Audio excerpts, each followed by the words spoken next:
This guy, the Saints' leading rusher in franchise history, will be on the mic for all of them. Their radio analyst, the great Deuce McAllister, with us live now on NFL Now. Deuce, good to see you healthy. What'd you think of that schedule the first time you saw it?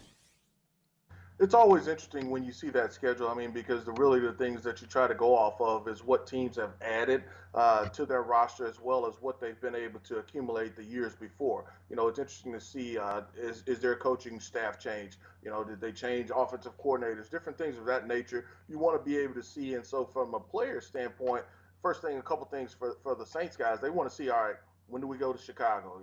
Are there a lot of cold weather games? That's one of the first things that you want to look at. And then you start to see, okay, this is when we play the division's opponents. That's what you start to see. And then the other thing is, do we have a lot of primetime games? I think all of those things kind of come into play when you're looking at that schedule.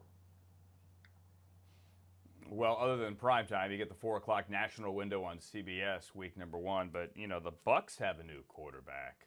Deuce. How about that one right out of the gate? I think that you have to be excited about that opportunity, just to be able to go against the Bucs and play against Tom Brady and some of the weapons that they've been able to accumulate. You talk about Gronkowski being able to come back and, just Brady himself. The Saints team has played against New England in the past, but obviously this is a different situation. One of the things that you look at is just him being able to acclimate into that Bruce Arians system. It's going to take some time to get on the same page with some of those receivers. Yes, they'll be able to throw and complete some passes, but when you talk about just being able to see something as far as a coverage and understand and know where you want to place the football, I think if you're the Saints, you're happy that you're getting them in week 1 because it's going to take some time for them to get onto the same page in some of those checks and different things that they want to do against different looks.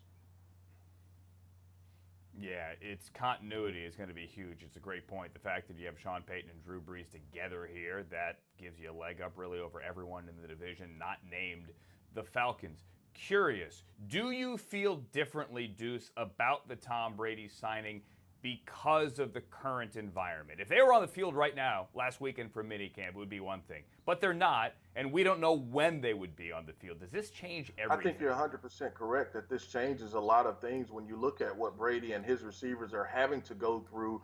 They may be able to get together and throw some routes on air and different things of that nature, but, it's not a complete system being put in. He's got the playbook. He's looking through some different things of that nature. They can do what we're doing, Skype, and go through some checks, some audibles and that thing. But it's not like you're getting on the field. I think with everything that's going on right now, you feel a little bit better. I mean, you still have to go out and play the game, but you know that week 1, they won't have their full system of things that they really do well or what he likes to do just because they haven't practiced it enough, particularly over the summer. Deuce, curious your thoughts on Jameis Winston. And I understand that running back and quarterback, are very different positions when it comes to longevity. But could you imagine as a competitor in the prime of your career going, I'll take a backup job. And I know that I may never see the field because I have a Hall of Famer in front of me, and if he stays healthy, I'm not getting in. Well, I really think it's about the opportunity with Jameis Winston. For him, it's almost like a reset. It is a reset in the instance that he can come in, okay, let me see what I can do different as far as to prepare myself. What can I do different as far as on the field? What can I do different as far as to be a leader? And I think that he gets an opportunity to really contribute and do some of those things with the New Orleans Saints just because of Sean Payton and Drew Brees. Look, Pete Carmichael and Joe Lombardi, those offensive coordinator and quarterback coach, they're going to do a great job of just getting him ready to play. And Andrew, I agree. He may not see the field at all this year, but I think the preparation behind the scenes will help him in a manner to understand what he needs to do when he does get his opportunity. And it may not be in New Orleans. It may not come this year. But when he does get his opportunity again, he'll be prepared and ready to take advantage of it. Deuce, maybe with the exception of Seattle, that's an outdoor building, you guys have certainly the loudest indoor building in the National Football League. I mean, my ears are still ringing, and that's not an ear joke from the NFC Championship game 2 years ago. What would that building be like if you have to play a game without fans?